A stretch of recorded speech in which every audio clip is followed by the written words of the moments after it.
Hello दोस्तों, welcome back to our channel. तो इस एपिसोड की शुरुआत में हम जैस्मीन और यूनची को आमने सामने बैठे हुए देखते हैं, जहाँ पे जैस्मीन एक ब्लड ड्रॉप को बाहर निकालते हुए कहती है कि ये सब इसी की वजह से शुरू हुआ था। और ये कहकर जैस्मीन यूनची को उस ब्लड ड्रॉप की कहानी बताती है कि एंशिएंट टाइम में गोड्स ऑफ एज के बाद सिर्फ एक ही ट्रू गॉड बचा था, जिसे इवल गॉड के नाम से जाना जाता था। और इवल गॉड के डाउनफॉल के बाद एज ऑफ गॉड्स पूरी तरह से खत्म हो गया था। लेकिन जब इवल गॉड मरा तो उसकी सारी पावर्स इस ब्लड ड्रॉप में ट्रांसफॉर्म हो गई, जिसके अंदर इमॉर्टैलिटी ऑफ लाइफ की एनर्जी मौजूद है। इसलिए अगर तुम इस ब्लड ड्रॉप को अपनी बॉडी के अंदर इंजेक्ट करते हो तो ये ब्लड ड्रॉप ना सिर्फ तुम्हारी बॉडी के अंदर तुम्हारी मिस्टिक वेन्स को इविल गॉड की मिस्टिक वेन्स में ट्रांसफॉर्म कर देगा, बल्कि उसी के साथ साथ तुम्हारे अंदर इविल गॉड की पावर्स भी आ जाएंगी। जैस्मीन की ये बात सुनकर यूनची बहुत ही ज्यादा खुश हो गया था, जो देखकर जैस्मीन उसे बताती है कि इविल गॉड के मरने के बाद इस यूनिवर्स के न जाने कितने ही लोग इस ब्लड ड्रॉप के पीछे पड़े हुए थे, ताकि वो इस ब्लड ड्रॉप को हासिल करके इमॉर्टैलिटी ऑफ लाइफ एनर्जी को हासिल कर सके। लेकिन आखिर में ये ब्लड ड्रॉप किसी तरह से मेरे हाथ में लग गया था। जैस्मीन की ये बात सुनकर यूनची को सोचते हुए उससे कहता है कि अगर ये ब्लड ड्रॉप इतना ही ज्यादा खास है तो तुम ऐसे ही इसे फ्री में मुझे क्यों दे रही हो?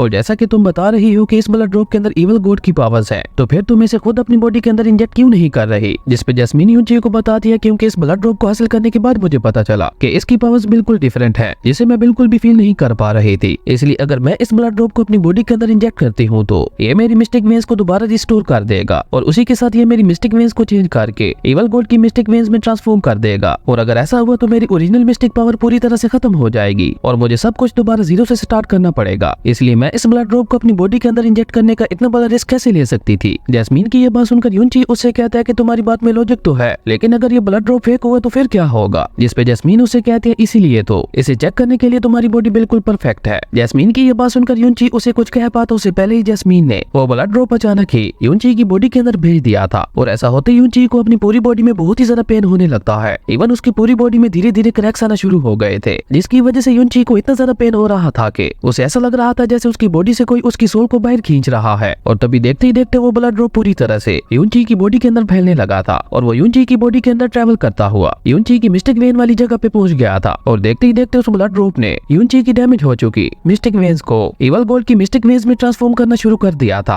और उसी के साथ इविल गॉड की शैडो भी यूनची की मिस्टिक वेन्स के ऊपर आ गई थी। और इस सब में यूनची को बहुत ही ज्यादा पेन हो रहा था, लेकिन यूनची भी अभी तक हार न मानते हुए किसी तरह उस दर्द को बर्दाश्त करते हुए आ रहा था। और उस ब्लड ड्रॉप ने देखते ही देखते यूनची की मिस्टिक वेन्स को पूरी तरह से इविल गॉड की मिस्टिक वेन्स में ट्रांसफॉर्म कर दिया था। और ऐसा होते यूनची की बॉडी से बहुत ही ज्यादा पावरफुल ऑरा निकलने लगा था, जो देखकर जैस्मीन उससे कहती है कि ये दर्द तो सोल ईटिंग पेन के सामने कुछ भी नहीं है, ये तो बस तुम्हारी मिस्टिक वेन्स दोबारा रीजनरेट हो रही है, इसलिए तुम्हें इतना ज्यादा पेन हो रहा है। लेकिन तुम्हारा रियल पेन तो इसके बाद शुरू होने वाला है, जब तुम इविल गॉड की पावर्स को ऑब्जर्व करना शुरू करोगे। जैस्मीन की ये बात सुनकर यूनची उससे कुछ कह पाता उससे पहले ही यूनची की मिस्टिक वेन्स ने इविल गॉड की पावर्स को ऑब्जर्व करना शुरू कर दिया था। और इस वजह से यूनची को जो दर्द होता है वो इतना ज्यादा भयानक था कि यूनची वहाँ पे जोर जोर से चिल्लाते हुए जमीन पे लेट गया था। और तभी देखते ही देखते उसकी बॉडी खुद ब खुद ही ऊपर हवा में उठ गई थी। और जैसे इविल गॉड की स्पिरिचुअल पावर यूनची की बॉडी के अंदर सर्कुलेट करती है तो यूनची की आंखों से बहुत ही तेज गोल्डन एनर्जी रिलीज होने लगती है, जिसे अर्थ के ऊपर सभी लोग देख पा रहे थे। और उस गोल्डन एनर्जी को देखते हुए किसी को भी कुछ भी समझ नहीं आ रही थी कि आखिर ये इतनी ज्यादा पावरफुल लाइट कहाँ से रिलीज हो रही है। लेकिन वो गोल्डन लाइट वहाँ पे भी नहीं रुकती और वो सीधी ऊपर स्पेस के अंदर चली गई थी, जिसकी वजह से यूनिवर्स के बाकी सभी प्लैनेट्स के लोग भी उस गोल्डन एनर्जी को देख पा रहे थे। और ये गोल्डन एनर्जी इस बात का साइन था कि इविल गॉड वापस लौट आए हैं। और तभी देखते ही देखते यूनची बिल्कुल पहले की तरह नॉर्मल हो गया था। और इविल गॉड की ऐसी अमेजिंग पावर देखकर जैस्मीन कहती है कि इविल गॉड की मिस्टिक वेन्स की पावर तो वाकई बहुत ज्यादा औसम है। जिस पे यूनची जैस्मीन से पूछता है कि ये इतनी ज्यादा पावरफुल एनर्जी क्या थी और ऐसा क्यों हुआ, जिस पे जैस्मीन उसे बताती है कि ये इविल गॉड की मिस्टिक वेन्स की वजह से हुआ है। और शुक्र करो कि हम अर्थ बैरियर के अंदर थे, वरना अब तक न जाने कितने ही लोग उस पावर का पीछा करते हुए यहाँ तक पहुँच चुके होते। और ये कहकर जैस्मीन यूनची से कहती है कि अब तुम ये मत सोचना कि तुम्हें इविल गॉड की मिस्टिक वेन्स मिल गई है तो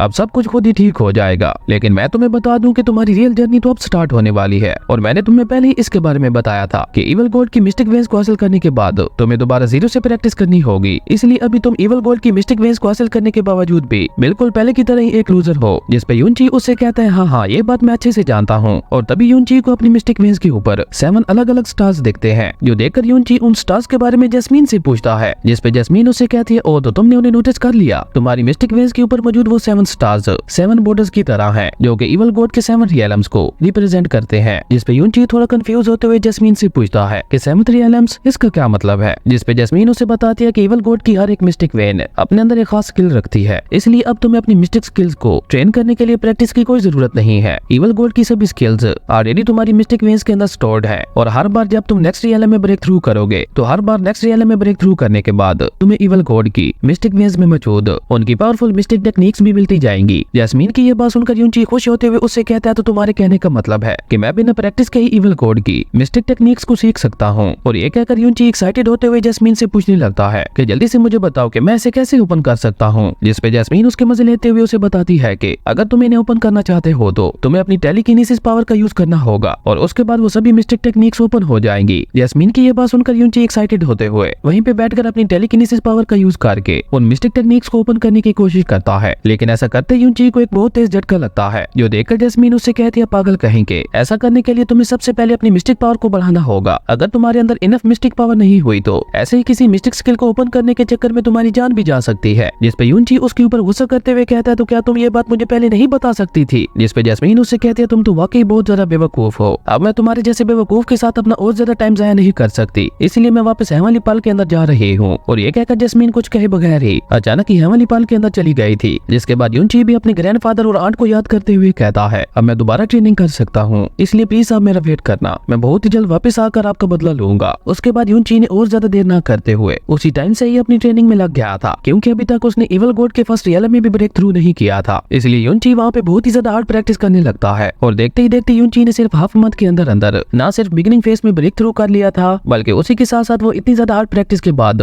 बिगिनिंग फेज के सेकंड लेवल पे पहुंच गया था, जिसकी वजह से यूनची अब बहुत ही ज्यादा खुश लग रहा था और वो मन ही मन में इवल गॉड की मिस्टिक वेज की तारीफ करने लगा था। लेकिन तभी उसे वहाँ पे किसी बीस्ट के रोर करने की आवाज आती है, जिसके अगले दिन ही यूनची ने अपनी प्रैक्टिस के लिए उन बीस्ट के साथ पंगा ले लिया था, जिसकी वजह से उन बीस्ट का एक ग्रुप यूनची के पीछे पड़ा हुआ था और यूनची वहाँ पे भागते हुए खुद को उन बीस्ट से बहुत ही मुश्किल से बचा रहा था। लेकिन साथ साथ वो उन बीस्ट के ऊपर अटैक करते हुए धीरे धीरे उन्हें मारने भी लगा था कि तभी एक बीस्ट ने उसके ऊपर अटैक करते हुए उसे अपने पंजों में जकड़ लिया था, जो देखकर जैस्मीन कहती है कि क्या ये लड़का पागल हो गया है जो ये एक 5th लेवल के बीस्ट के साथ फाइट कर रहा है। और तभी जैस्मीन हेमली पाल से बाहर आते हुए यूनची से कहती है ये सभी बीस्ट बिगिनिंग फेज के 5th लेवल पे हैं और तुमने बिगिनिंग फेज के 2nd लेवल पे होते हुए ये सोच भी कैसे लिया कि तुम एक साथ इन 3 बीस्ट का सामना कर पाओगे। जिस पे यूनची जैस्मीन को बताता है कि मैं बस अपनी ट्रेनिंग को पुश करना चाहता था, इसलिए मैंने इन बीस्ट के साथ अकेले ही फाइट करने के बारे में सोचा, क्योंकि अगर मैं ऐसा ना करता तो मैं 30 सालों के अंदर अंदर मोनार्क फेज रियलम तक कैसे पहुंच पाता। और ये कहते हुए यूनची ने अपने डैगर से जैस्मीन के पीछे आ रहे बीस्ट के ऊपर भी अटैक करके उन्हें मार दिया था, जो देखकर जैस्मीन ने भी अपनी पावर का यूज करते हुए उनमें से कुछ बीस्ट को मार गिराया था। और उसके बाद उसने उन बीस्ट के ग्रुप को रोकने के लिए अपने सामने शील्ड लगा ली थी, लेकिन वो बीस्ट थे कि अभी भी रुकने का नाम नहीं ले रहे थे, जो देखकर जैस्मीन यूनची से कहती है कि तुम्हें इस माउंटेन के दूसरी तरफ जंप करना होगा। लेकिन जब यूनची उन दोनों माउंटेन्स के बीच का गैप देखता है तो वो जैस्मीन से कहता है कि अभी मेरी मिस्टिक पावर उस लेवल तक नहीं पहुंची कि मैं इतना बड़ा जंप कर सकूं। जिस पे जैस्मीन उससे कहती है कि अगर तुम खुद को बचाना चाहते हो तो जैसा मैं कह रही हूँ वैसा ही करो। और ये कहते हुए जैस्मीन ने अपनी शील्ड भी हटा दी थी, जिसकी वजह से वो बीस्ट दोबारा यूनची के ऊपर अटैक करने के लिए रेडी हो गए थे, जो देखकर जैस्मीन यूनची को अपनी खास टेक्निक के बारे में बताते हुए कहती है कि जितना हो सके अपनी मिस्टिक पावर को इकट्ठा करो, उसे बिल्कुल भी रिलीज मत होने देना, और जब मैं कहूँ उसी सेम टाइम पे तुम अपनी मिस्टिक पावर को रिलीज करते हुए दूसरे माउंटेन की तरफ जंप लगा देना। जैस्मीन की ये बात सुनकर यूनची भी अपनी मिस्टिक पावर को अपनी बॉडी के अंदर इकट्ठा करने लगा था, जिसकी वजह से यूनची से बहुत ही ज्यादा पावरफुल स्पिरिचुअल ऑरा निकल रहा था। और जैसे ही वो बीस्ट यूनची के ऊपर अटैक करने के लिए आगे बढ़ता है तो जैस्मीन ने उसे अपनी मिस्टिक पावर को रिलीज करने का कह दिया था। जैस्मीन की ये बात सुनकर यूनची ने भी और ज्यादा देर ना करते हुए अपनी मिस्टिक पावर को रिलीज कर दिया था, और ऐसा होते यूनची उड़ता हुआ ऊपर हवा में चला गया था। लेकिन क्योंकि अभी उसकी मिस्टिक पावर बहुत ज्यादा कमजोर थी, इसलिए वो ज्यादा देर तक खुद को हवा में नहीं रोक पाता और वो उसी वक्त वहाँ से नीचे गिरने लगा था। लेकिन नीचे गिरते हुए उसने एक रूट को पकड़कर खुद को किसी तरह से नीचे गिरने से बचा लिया था। और तभी यूनची को वहाँ पे दोबारा एहसास होता है कि कोई मिस्टीरियस चीज उसे अपनी तरफ बुला रही है, और ये एहसास होते ही यूनची खुद से ही कहता है कि अब तो मुझे पक्का यकीन हो गया है कि ये कोई इल्यूजन नहीं है, क्योंकि पिछली रात यूनची को बिल्कुल ऐसा ही एहसास हुआ था, लेकिन यूनची ने उसे एक इल्यूजन समझकर इग्नोर कर दिया था। और तभी जैस्मीन यूनची के पास आकर उसे कहती है कि मैंने तुम्हारे जैसा बेवकूफ अपनी लाइफ में आज तक नहीं देखा। मैंने जब तुम्हें कहा था कि तुम्हें उस दूसरे माउंटेन की तरफ जंप लगानी है तो तुम ऊपर हवा में क्यों उठ गए थे, और अब मेरा तुम मुंह क्या देख रहे हो? जल्दी से इस रूट का सहारा लेकर इस माउंटेन के ऊपर जाओ। जैस्मीन की ये बात सुनकर यूनची सारी बातों को इग्नोर करता हुआ उस माउंटेन के ऊपर चढ़ने लगा था, और माउंटेन के ऊपर आते ही यूनची वहाँ पे लेटते हुए कहता है कि मैं अपनी लाइफ में आज तक इतना कभी नहीं थका जितना आज थक गया हूँ। और ये कहकर वो जैस्मीन से पूछता है मास्टर कि अभी अभी आपने मुझे जिस टेक्निक के बारे में बताया था वो कौन सी टेक्निक थी? जिस पे जैस्मीन उसे बताती है कि अभी अभी जो मैंने तुम्हें टेक्निक सिखाई थी वो मेरी खुद की क्रिएट की हुई पर्सनल स्किल है, जिसका नाम shadow star of God technique है। और उसके बाद जैस्मीन यूनची को उस टेक्निक के सारे मूव्स बताने लगती है, जिसके बाद यूनची अब दिन रात उसी shadow star of God technique की प्रैक्टिस करने लगा था। जिससे पहले प्रैक्टिस करने में तो यूनची को बहुत ज्यादा प्रॉब्लम होती है, लेकिन धीरे धीरे वो इस टेक्निक में मास्टर होता जा रहा था। और सिर्फ इतना ही नहीं, इस shadow of God star technique की वजह से यूनची यूनची की स्पीड भी अब बहुत ज्यादा बढ़ गई थी और वो अपनी उसी स्पीड का यूज करके बहुत ही तेज से मूव करता हुआ उन डेमोनिक बीस्ट को भी बहुत ही आसानी से मार पा रहा था। और इतनी दिनों की प्रैक्टिस के बाद आज फाइनली उसने सक्सेसफुली उस माउंटेन के दूसरी तरफ जंप लगा ही ली थी, जो देखकर यूनची बहुत ही ज्यादा खुश हो गया था। और सिर्फ इतना ही नहीं, shadow star of God technique की प्रैक्टिस करते करते यूनची अब बिगिनिंग फेज के 4th लेवल पे भी पहुंच गया था, जो देखकर जैस्मीन भी उसकी तारीफ करते हुए कहती है, नाइस, बहुत अच्छे, तुम सिर्फ 3 महीनों के अंदर अंदर ही बिगिनिंग फेज के 4th लेवल पे पहुंच गए हो और उसी के साथ अब तुम shadow star of God technique को भी यूज करने में मास्टर हो गए हो।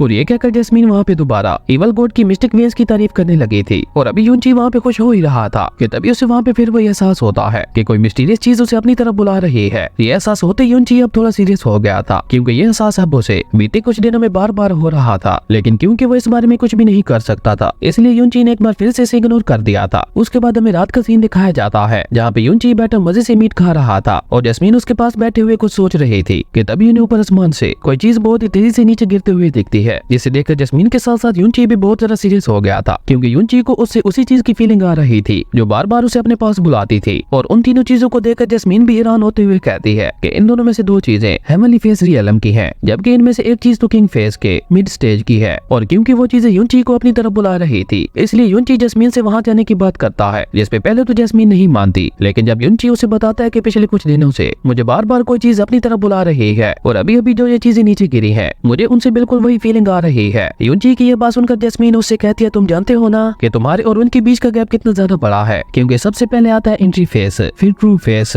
फिर स्पिरिचुअल फेस, फिर अर्थ फेस और फिर किंग फेस। इसलिए क्या तुम अभी भी वहाँ पे जाना चाहते हो? क्योंकि हो सकता है वहाँ पे बहुत ज्यादा खतरा हो। लेकिन यूनची ने ठान ली थी कि वो वहाँ जाके रहेगा, इसलिए उसने अपनी उसी स्टार रीडिंग पिल को बाहर निकालते हुए उसे खा लिया था, जिसकी वजह से यूनची वहाँ पे एक बार फिर से इनविजिबल हो गया था, जो देखकर जैस्मीन कहती है, ये लड़का कितना ज्यादा जिद्दी है। और तभी हमें उसी केव के पास का सीन दिखाया जाता है, जहाँ पे वो तीनों चीजें गिरी थी। और तभी देखते ही देखते उन तीनों चीजों का पीछा करते हुए वहाँ पे स्काई स्टार क्लैन के 3 एल्डर्स भी आ गए थे, जहाँ पहुंचते ही उन एल्डर्स का लीडर उस केव को देखते हुए कहता है कि जरूर इस केव के अंदर एक बहुत बड़ा फायर टाइप का मिस्टिक बीस्ट मौजूद है, जो कि कम से कम भी हेवन फेस रियलम के 9th लेवल पे है, जिसपे बाकी दोनों एल्डर्स भी कहते हैं कि हमें भी बिल्कुल ऐसा ही लग रहा है। और अगर हम इस केव के अंदर मौजूद उस बीस्ट को हरा के उन मिस्टिक पिल्स को हासिल कर लेते हैं, तो हमारे स्काई बर्निंग क्लैन के यंग मास्टर उन मिस्टिक पिल्स की मदद से नेक्स्ट रियलम में ब्रेक थ्रू कर जाएंगे। और अगर ऐसा हो गया तो नेक्स्ट रैकिंग बैटल में हमारा स्काई बर्निंग क्लैन जाओ ट्राइब और आइस क्लाउड इमोर्टल पैलेस को भी हरा देगा। जिसपे वो पहले वाला एल्डर कहता है, लेकिन अब हम इस बीस्ट को बाहर कैसे लाएं? इसने खुद को उस केव के अंदर काफी अच्छी तरह से छुपा रखा है। और अभी वो एल्डर ये सब कह ही रहा था कि तभी उसे वहाँ पे किसी और के भी आने का एहसास होता है, जो कि और कोई नहीं हमारा हीरो यूनची ही था। लेकिन उस एल्डर ने इस बात को इग्नोर करते हुए सीधा अपनी सोड को बाहर निकालते हुए उस केव के ऊपर एक बहुत ही ज्यादा पावरफुल अटैक कर दिया था। और जैसे वो अटैक जाकर उस केव को लगता है, तो वहाँ पे एक बहुत बड़ा ब्लास्ट होता है और ऐसा होते उस केव से बहुत ही ज्यादा फायरी ऑरा निकलने लगा था, जिसकी वजह से वहाँ आसपास की सारी जमीन ही हिलने लगी थी। और तभी उस केव के अंदर से ही एक फायर अटैक उस एल्डर के ऊपर होता है, जो देखकर उसके दोनों साथियों ने आगे आते हुए मिलकर एक फॉर्मेशन बनाकर उस अटैक को रोकने के लिए उल्टा उसी के ऊपर ही अटैक कर दिया था। लेकिन उस बीस्ट का ये अटैक इतना ज्यादा पावरफुल था कि वो उन तीनों के अटैक्स को जीतता हुआ जाकर सीधा उन्हें हिट कर गया था, जिसके इम्पैक्ट की वजह से वो तीनों भी पीछे जा गिरे थे। और तभी उस केव से एक बहुत बड़ा फ्लेम ड्रैगन बाहर आते हुए कहता है, तुम ह्यूमंस की हिम्मत कैसे हुई मेरे इलाके में घुसने की? और वो एल्डर उस फ्लेम ड्रैगन को देखते हुए कहता है, वो तो मेरा अंदाजा गलत था, तुम 9th नहीं बल्कि 10th लेवल पे हो। और ये कहकर वो अपने बाकी साथी एल्डर से कहता है, लेकिन हम सभी भी हेवन फेस रियलम में पहुंच गए हैं, तो अगर हम तीनों अपनी पावर्स को कंबाइन कर लें तो हम इसे बहुत ही आसानी से हरा देंगे। जिसपे वो ड्रैगन गुस्से से उन लोगों से कहता है, तुम लालची इंसानों को क्या लगता है कि तुम इतनी आसानी से मुझे हरा दोगे? आज मैं यहाँ पे तुम्हारी इस लालच को जड़ से ही खत्म कर दूंगा। उस ड्रैगन की ये बात सुनकर उन तीनों एल्डर्स ने आगे बढ़ते हुए उस ड्रैगन को तीनों तरफ से घेरते हुए एक ट्रैप फॉर्मेशन बना के उस स्पिरिचुअल जाल में जकड़ लिया था। और इस मौके का फायदा उठाते हुए उनमें से एक एल्डर ने आगे बढ़ते हुए अपनी सोर्ड जाकर सीधा उस ड्रैगन के सर में घुसा दी थी। लेकिन उससे भी उस ड्रैगन को कोई भी फर्क नहीं पड़ता, पर अब उसने भी गुस्से से अपनी फायर से उन लोगों के ऊपर अटैक करना शुरू कर दिया था। लेकिन उन तीनों ने मिलकर एक बार फिर से